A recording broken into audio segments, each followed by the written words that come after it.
사사시대, 어떻게 정의를 내릴 수가 있을까요? 사사시대는 기간이겠죠. 시대라고 했기 때문에 역사적으로 기간인데, 모세의 후계자인 여호수아가 죽었습니다. 이제 여호수아가 죽었고 사울이 왕이 되죠. 이스라엘 백성들의 초대 왕이 되죠. 그 여호수아가 죽은 이후부터 해서 사울이 왕으로 세워지기 이전까지의 기간을 보통 사사시대라고 이야기를 합니다. 한마디로 왕이 없던 시대라고 보통 이야기를 하죠. 자, 그래서 이제 이 시대는 눈에 보이는 왕이 없으므로 자기 소견에 옳은 대로 말하고 행동했습니다. 백성들이, 그러니까 선민 하나님의 백성인 이스라엘 백성들이 그냥 자기가 하고 싶은 대로 했다라는 거예요. 자기가 누리고 싶은 대로 누리고, 자기가 말하고 싶은 대로 말하고, 자기가 생각하고 싶은 대로 생각하고, 자기가 행동하고 싶은 대로 행동했다라는 거. 마치 요즘 시대와 같은지 모르겠어요. 내가 하고 싶은데 뭐 하면 되지 뭐. 우리가 세상에 나가보면 이런 말 참 많이 듣지 않습니까? 근데 사사시대가 바로 그런 시대였다라는 것입니다. 물론 이 시대는 눈에 보이는 왕은 없었지만, 그렇지만 분명한 것은 눈에 보이지 않는 하나님께서 직접 왕이셨어요. 하지만 하나님의 선민인 이스라엘 백성들은 눈에 보이지 않는 하나님을 무시하고 온갖 범죄를 저지르곤 했죠. 특별히 어떤 범죄를 저질렀냐면 우상을 숭배했습니다. 가나안 땅에 만연했던 각종 우상들을요 믿고 따랐어요. 하나님만을 섬겨야 되는데, 여호수아가 이런 말을 했잖아요. 나와 내 집은 오직 여호와 하나님만을 섬기겠다. 이런 고백을 했던 그였지만, 그가 죽은 다음에 이제 사사시대에는 백성들이요 자기 멋대로, 자기가 하고 싶은 대로 행했기 때문에 하나님이 가장 싫어하시는 우상까지도 숭배를 했습니다. 자, 이런 백성들의 악행은 곧 심판으로 이어져서 결국 이스라엘 백성들은 고통스러운 나날을 보내야만 했죠. 고통에 처한 이스라엘 백성들은 결과적으로 이제 하나님을 떠올리며 하나님께 자기들을 살려달라고 부르짖습니다. 자, 그때마다 하나님께서는 이런 자기 백성들의 부르짖음을 외면치 않으시고 사사를 세워서 결국 그들을 구원해 주셨어요. 자, 그런데 문제는 무엇이냐면 21장으로 구성되어 있는 이 사사기를 보게 되면 이런 내용들이 계속 반복되어 나온다라는 거예요. 우리가 한두 번이면 실수라고 할 수 있겠죠. 뭐 그럴 수 있겠다라고 하는데, 이게 여러분 계속 반복되어 나옵니다. 하나님의 선민인 백성인 이스라엘 백성들이 하나님만 섬겨야 되는데 우상을 숭배하고 자기 멋대로 행동을 해요. 악행을 저지르고 죄를 짓습니다. 그럼 하나님이요 가만 놔두지 않죠. 그들을 돌이키기 위해서 이방 민족으로 하여금 괴롭히도록 만들어요. 괴롭히도록 만듭니다. 그러니까 불신자를 통해서 괴롭히도록 만든다라는 거예요. 여러분, 이 땅에서도 마찬가지입니다. 우리 신자들이 제대로 우리가 신앙생활을 하지 않으면 세상 사람들이 우리를 손가락질해요. 세상 사람들이 욕을 먹도록 만듭니다. 직장에서도 괴롭힘을 당합니다. 우리는 여러분 이해를 못하죠. 왜 하나님의 뜻대로 살려고 하는데, 몸부림치는데 왜 이렇게 직장 동료들, 세상 불신자들이 더 잘 나가고 나는 이렇게 어려움을 당할까? 여러분, 그 이유가 거기에 있는 거예요. 우리를 돌이키기 위함이죠. 하나님께서는. 여러분, 이렇게 이방 민족들이 막 괴롭혀요. 여러분, 그러면 이제 백성들이 힘들단 말이에요. 힘들면요 또 하나님 앞에 부르짖습니다. 하나님은 그것을 외면치 않으시고 사사를 세워주세요. 평화시대가 옵니다. 여러분, 사사가 죽고 난 다음에 또 이제 공백기가 생기게 되면 또 백성들은요 이전에 하나님 앞에 받았던 그 은혜를 잊어버리고 또다시 우상을 숭배한다라는 거. 이런 내용이 계속 사사기 21장에 반복되어 나와요. 사사기는 총 12명의 사사가 나오는데요, 예수님의 12제자가 있듯이 12명의 사사가 나오는데, 온니엘, 에훗, 삼갈, 드보라, 기드온, 돌라, 야일, 입다, 입산, 엘론, 압돈, 마지막으로 삼손이 나와요. 따라서 10월 기도의 11주에서 살펴볼 삼손은 사사기에 나오는 마지막 사사라고 볼 수도 있겠죠. 물론 성경학자 가운데 일부는요, 사무엘을 가리켜서 마지막 사사다라고 이야기하곤 합니다. 하지만 사무엘은 사사기에는 나오지 않기 때문에 또 많은 성경학자들이 마지막 사사로 삼손을 언급하기도 한다라는 거예요. 자, 삼손에 대해서는 사사기 13장에서 처음으로 볼 수 있는데요, 오늘 우리는 15장을 읽었지만 13장부터 잘 기록이 되어 나옵니다. 압돈이라는 사사가 죽었습니다. 이제 눈에 보이는 사사를 볼 수 없게 되자 앞에서도 말씀드렸다시피 이제 이스라엘 백성들은 다시금 여호와의 목전에서 악을 행하게 되었어요. 자, 그 결과 하나님께서는 이스라엘 백성들은 블레셋의 손에 무려 40년 동안이나 넘겨주게 됩니다. 40년의 지배를 받도록 해요. 40년에. 여러분, 짧은 기간이 아니죠. 40년이란 기간은. 우리나라가 일제시대로부터 36년 통치를 받지 않았습니까? 얼마나 힘들었습니까? 그러니까 백성들이, 하나님을 믿는 선민 백성들이 무려 40년 동안이나 블레셋, 지금의 여러분 가자 지구에 있는 팔레스타인 민족이에요. 지금 팔레스타인이 블레셋입니다. 그들에게 40년의 지배를 받아요. 얼마나 힘들겠습니까? 보통 한 세대를 30년이라 하기에 40년이라는 세월은 한 세대를 뛰어넘는 기나긴 세월이에요. 이 기나긴 기간 동안 이스라엘 백성들은 블레셋의 학대와 괴롭힘을 당해야만 했기 때문에 백성들은 점차 고통 속에서 지쳐가만 했죠. 지치기만 했죠. 점점 지쳐갔습니다. 자, 그런 때 이스라엘 백성들 사이에서 이제 슈퍼맨과 같은 자가 나타나게 되었는데요. 자, 오늘 말씀 15절을 볼까요?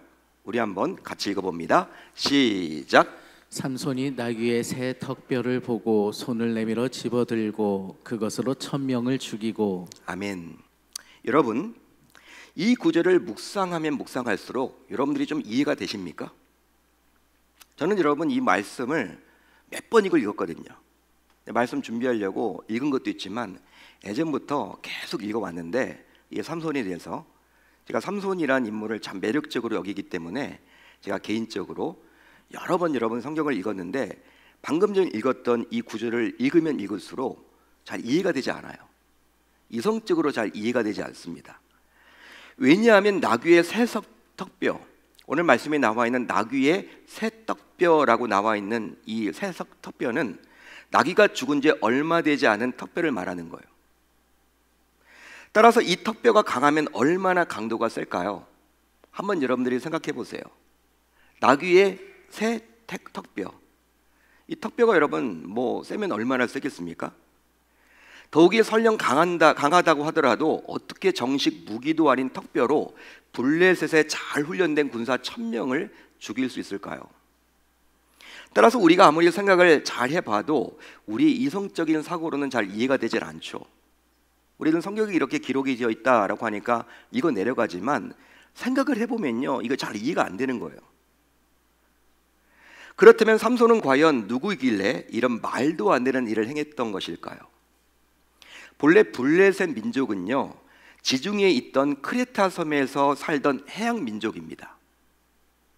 그런데 어느 순간 그들이 팔레스타인 땅으로 배를 타고 이동해서 살게 되었어요. 하지만 그들은 처음에는 소수였지만 너무나 강인했기 때문에 팔레스타인 땅을 야금야금 점령해 갔습니다. 오랜 기간 동안에. 자, 그 이후로 그들은 주변 다른 민족들과는 달리 문명이 발달했기 때문에 철기를 가지고 있었어요. 철기. 이스라엘 백성들은 청동기입니다. 청동기 시대였는데 여기는 철기 시대예요. 한마디로 쉽게 이야기를 해보면 핵 앞에서는요, 아무리 재래식 무기가 많아도 그건 소용이 없는 거죠. 북한이 여러분 핵을 포기하지 못하는 게 그거 하나예요. 핵 하나만 있으면 뭐 아무리 여러분 우리나라가 뭘 다 준비를 한다고 해도 그거 하나 여러분 끝나는 거예요.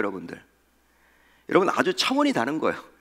청동기 칼하고 철기 칼하고 딱 부닥치면요, 청동기 칼은 그냥 구리로 만들어졌기 때문에 여러분 그냥 다 부러지는 거죠. 철기가 그만큼 강합니다. 근데 유일하게 팔레스타인 땅에 살던 이 블레셋이 이 철기를 가지고 있었어요.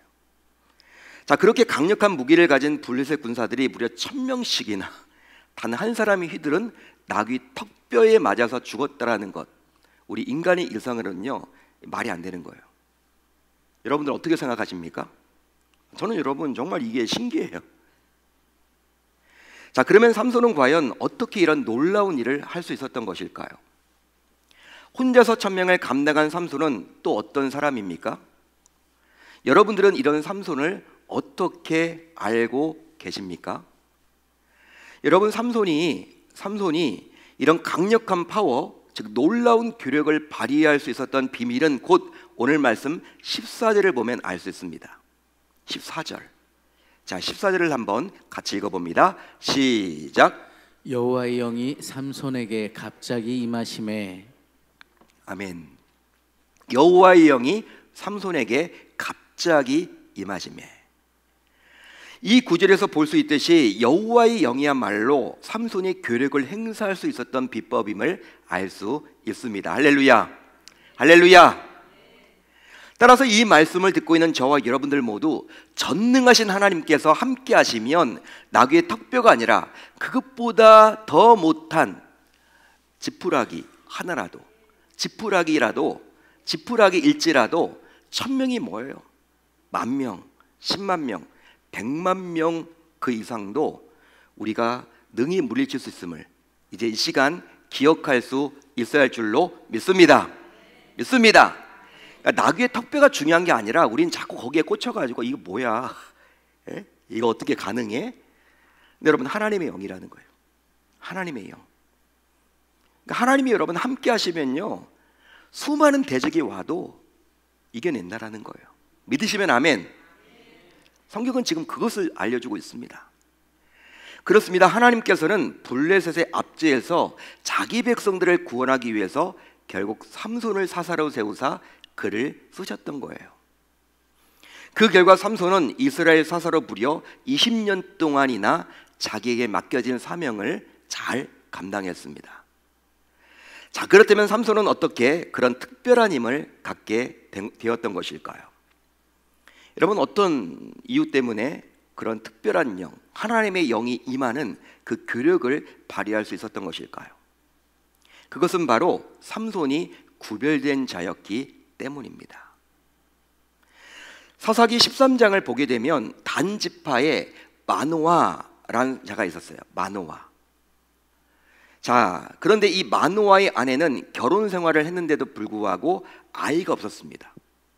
아기가 태어나야 되는데 여러분, 아기가 없는 거예요.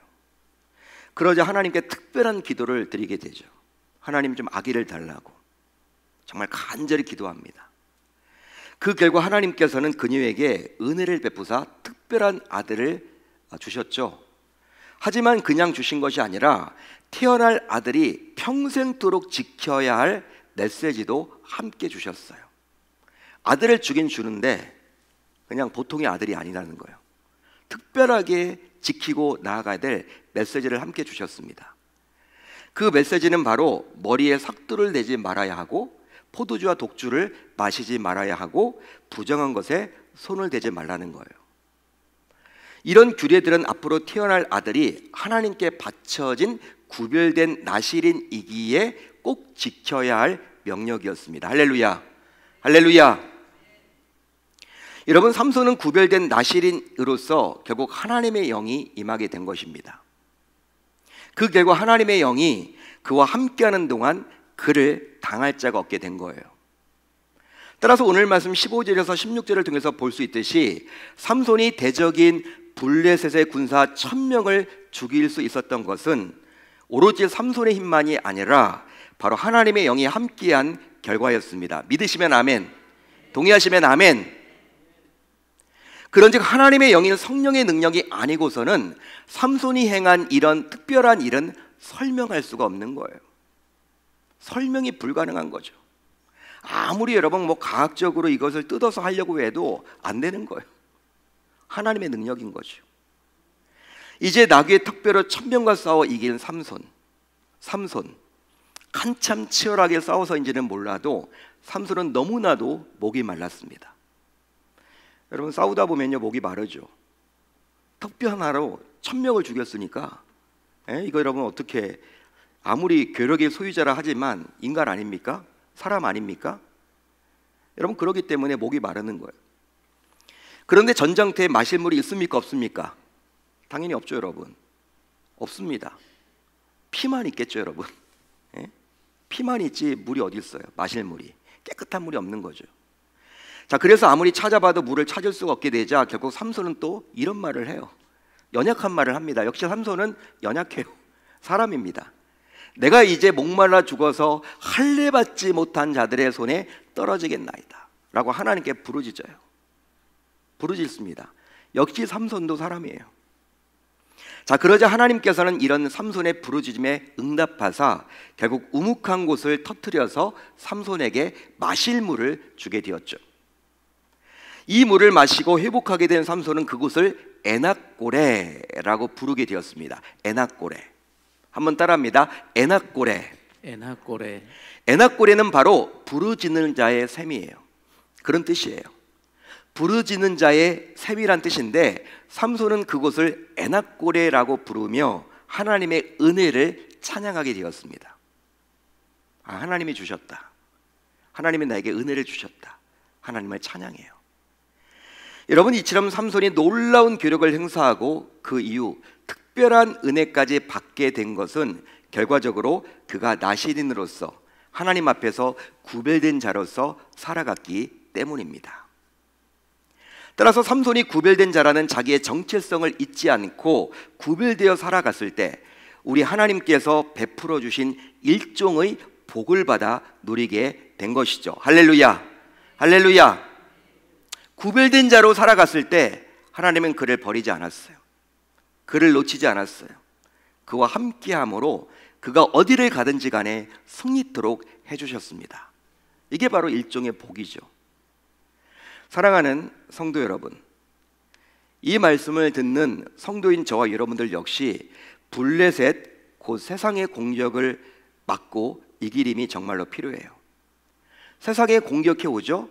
이 세상의 공격을 막고 이길 힘이 우리에겐 너무나 필요해요. 지금도 블레셋은 우리를 공격해 옵니다. 왜냐하면 지금까지 거대하고 강력한 세상의 힘 앞에서 성도이면서도 무기력한 존재로서 아무런 영향을 끼치지 못하고 저와 여러분들이 살아왔기 때문이에요. 실제로 이 세상은 얼마나 치밀하게 성도인 우리를 도발하는지 모릅니다. 여러분, 잘 보셔야 돼요. 여러분들이 가정에서 또 생업에서 또 직장 생활을 하면서 또 교회 생활을 하면서 여러분 이렇게 여러 가지 관계를 맺으면서 문제를 만나죠. 그 문제, 눈에 보이는 문제만을 바라보지 마시고 그 문제 뒤편, 눈에 보이는 문제 뒤편에 있는 영적인 것을 바라보셔야 돼요. 여러분, 강력하게 도전을 해옵니다. 세상은 다수, 즉 숫자를 이용해서 우리를 공격해요. 여러분, 실제 한마디로 여론을 내세우며 우리를 억압하죠. 여론. 여러분, 여론을 조장해요, 세상은. 예? 여론. 여론 무섭죠, 여러분들. 정치인들이 가장 무서워하는 게 여론이죠. 근데 여러분, 우리도 그렇게 공격을 해온다라는 거예요. 여론. 숫자를 가지고 공격을 해옵니다. 기독교 숫자 몇 명이야? 우리는 더 많아. 이런 식이죠. 또 세상은 각종 권력의 힘으로 도발을 합니다. 이 권력에는 입법 권력이 있고 행정 권력이 있고 사법 권력이 있고 언론 권력이 있고 더욱이 금권도 여기에 포함이 돼요. 이처럼 세상의 공중 권세 잡은 사단은 아주 교묘하고 치밀하게 세상의 권세를 이용해서 성도인 우리가 성경의 근거에서 바르게 신앙생활을 하지 못하도록 공격해요. 나는 성경 말씀대로 살려고 이렇게 해나가도 이게 여러분 잘 안 되는 거예요. 옥조이는 거죠. 아마도 코로나 시기를 거치면서 사단에 휘둘린 이 세상은 교회의 싹을 아예 잘라버리려고 했습니다. 더욱이 신앙의 자유마저도 억눌러 버리려고 했죠. 더욱이 지난 7월 대법원에서 동성 커플도 건강보험을 받도록 판결을 내림으로 이제 동성애를 조장하는 포괄적 차별금지법을 통과시키려는 국회의원들이 오히려 명분을 얻게 되었어요. 여러분, 국회의원들이 이제 이런 얘기 하죠. 사법부가 그렇게 했는데 우리가 법안을 마련하지 않느냐? 우리가 해야 되는 의무 아니냐? 할 말이 없는 거예요, 여러분 이제. 그런데 문제는 이런 세상의 힘은 너무나도 견고하고 강력하다 보니 성도인 우리는 아무런 저항도 하지 못하고 무기력할 때가 너무나도 많다라는 거예요. 그래서 억울하기도 하고 자존심이 상하기도 하고 자신이 할 수 없다라는 이유로 낙심하기도 합니다. 그게 바로 저와 여러분들의 모습 아닌가요? 하지만 오늘 말씀에서 살펴본 삼손을 통해서 알 수 있지만 강력한 세상을 이길 힘은 더 강력한 파워인 예수라는 사실을 우리 모두 놓쳐서는 아니 될 줄로 믿습니다. 강력한 세상에 싸워 이기려면 더 강력한 힘이 필요하다는 거예요. 여러분, 우리가 힘을 가지면요, 얼마나 힘을 가지겠어요? 여러분, 세상에 여러분 입법 권력, 여러분 국회의원들이 몇 명인데 여러분 안 믿는 분들이 더 많은데 여러분 그 안에서 믿는 자들이라 하더라도 다 여러분 그 국회 그 당의 그러한 여러분 그거 다 따라가는데 자기 여러분 이렇게 믿음보다도 여러분 국회의원이 더 중요하다라고 여기는 사람들이 더 많은데 여러분 어떻게 입법 권력이 있다고 해도 소수인 국회의원들 그 기독 국회의원들이 뭘 하겠냐는 거예요. 할 수 없죠. 판사들 가운데서도 마찬가지죠. 언론도 마찬가지죠. 기독교는 항상 마이너예요. 여러분 소수입니다. 여러분 기독교인들은 항상 소수예요. 숫자가 여러분 중요한 게 아니에요. 여러분 1000만 명, 우리가 여러분 1200만 명까지 그때 한국 교회가 막 왕성하게 부흥할 때 1200명까지 찍었죠. 그때 여러분 영향력을 발휘하지 못했어요. 숫자만 많으면 뭐예요? 처음에 선교사님들이 오셨을 때 여러분들 그때 여러분 몇 명 되지 않았잖아요. 기독교 인구들이. 근데 그때는 여러분 독립운동 됐잖아요. 우리가 기독교가 여러분 독립운동을 다 한 거거든요. 33명의 여러분 이렇게 선언서를 했던 분들 가운데 독립운동 지도자 가운데 16명이 여러분 기독교 신자 아니었습니까? 진짜 소수였는데 기독교 인구가 그때는 사회를 리드했는데 교회는 이렇게 많아지고 성도들이 많아졌던 그 숫자들이 다 여러분 오합지졸이었기 때문에 그냥 교회만 다닌 거지 아무런 영향을 끼치지 못했거든요. 여러분 우리가 이 세상의 강인한 힘 이걸 맞서서 여러분 그냥 세상에 그대로 여러분 그런 힘을 가지려고 하면요 아무 소용이 없어요. 여러분 블레셋에 1000명이 있는데 우리가 여러분 똑같이 철제 무기로 무장해서 1000명을 여러분 이렇게 동원한다고 해서 그 이길 수 있겠습니까? 할 수가 없죠. 그 불가능한 거죠. 그런데 여러분 턱뼈를 가지고 있더라도 누가 함께 했어요? 하나님이 함께 하셨기 때문에 그 여러분 블레셋의 1000명의 무장된 군인보다도 더 강력한 힘인 하나님의 영이 함께 했기 때문에 승리했음을 우리는 알아야 하는 것입니다. 그 이유는 바로 이 세상은 예수 안에 있는 자를 결코 이길 수가 없기 때문이에요. 믿으시면 아멘, 동의하시면 아멘. 실제로 요한복음 16장 33절을 볼까요? 세상에서는 너희가 환난을 당하나 담대하라 내가 세상을 이기었노라. 아멘. 예수님의 말씀이에요. 자, 이 구절을 보더라도 예수님께서는 스스로 세상을 이겼노라고 선포하셨어요. 따라서 세상을 이길 힘은 오직 예수뿐입니다. 예수뿐이에요. 그런즉 이제 성도인 우리 모두 이 세상을 이기기 위해서 다음과 같이 다짐하고 결단을 해 봅시다. 오직 믿음으로 세상을 이겨봅시다. 믿음으로 제대로 한번 믿음으로 살아보자고요. 하나님의 자녀인 성도인 우리의 믿음이야말로 결국 세상의 모든 세력을 이기는 가장 강력한 무기가 되는 거예요. 그 이유는 바로 하나님께서 사도 요한을 통해서 분명히 다음과 같이 말씀해 주셨기 때문이에요. 이미 말씀해 주셨어요. 어떤 말씀을 해 주셨습니까? 자, 요한일서 5장 4절이에요. 제가 읽어드립니다. 무릇 하나님께로부터 난 자마다 세상을 이기느니라. 세상을 이기는 승리는 이것이니 우리의 믿음이니라. 아멘. 따라서 이 세상의 그 무엇도 성도의 믿음을 이길 수는 없는 거예요. 성도의 믿음을 이길 수가 없습니다. 여러분 일제가 얼마나 악랄한 짓을 많이 했습니까? 진짜 악랄한 짓을 많이 했거든요. 제합리에 여러분 수원 제합리에 여러분 교회당에 사람들을 다 기독교 신자들을 모아놓고 여러분 불질렀잖아요. 다 태워 죽였잖아요. 그럼 우리 잊으면 안 돼요, 여러분들. 여러분 그렇게 일본 제국주의가 그렇게 여러분 그렇게 핍박을 했거든요. 북한에 여러분 김일성이 내려와 가지고 예수 믿는 사람들을 얼마나 잡아 죽였습니까? 여러분 이렇게 곳곳마다 다니면서 가장 많이 여러분 이렇게 끌고 갔던 사람이 인민재판 한다고, 예? 우리 군인 가족들, 경찰관 가족들, 목사 가족들, 장로 가족들, 딱 네 부류예요 여러분들. 곳곳마다 다니면서 여러분 다 총 들고 예수 믿을래 살래, 예수 믿을래 너 믿으면 죽어, 여러분 다 이야기하라고, 예수 부이다라고. 여러분 그렇게 했습니다. 여러분 그런 것들을 우리가 다 견뎌냈잖아요. 믿음으로 견뎌낸 거예요. 세상에 여러분 그렇게 강렬한 힘도 일본 제국주의가 여러분 얼마나 대단했습니까? 인도네시아를 제가 이번에 가봤는데, 야 여러분 배를 타고 와가지고 거기까지 점령했더라고요. 인도네시아까지, 싱가포르, 인도네시아, 말레이 반도, 베트남, 괌까지. 일본 진짜 여러분 대단했습니다. 그 당시 제국주의가, 파워가. 여러분 공산주의가 여러분 얼마나 대단했어요? 자본주의 여러분 쌍벽 아니었습니까? 그렇게 여러분 기독교와 상극인데 얼마나 여러분 기독교인들을 핍박했어요?